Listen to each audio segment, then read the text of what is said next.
তুরাগ নদের উপর নতুন বেইলি ব্রিজ নির্মাণের দাবিতে রাজপথে ব্যবসায়ীরা।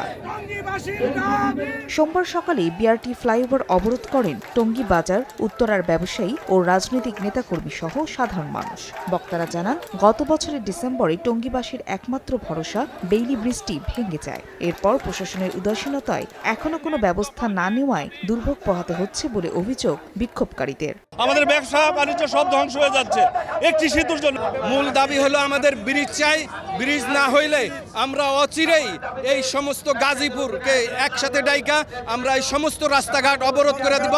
ঘণ্টাব্যাপী অবরোধে ফ্লাইওভারের দুপাশে যান চলাচল বন্ধ হয়ে তীব্র যানজট দেখা দেয়। দুর্ভোগে পড়েন যাত্রী ও চালকরা। এদিকে মহাসড়ক অবরোধের খবরে ঘটনাস্থলে যান স্থানীয় প্রশাসন। 1 মাসের মধ্যে স্থায়ী সমাধানের আশ্বাসে সড়ক ছেড়ে দেন ব্যবসায়ীরা। সময় সংবাদ, গাজীপুর।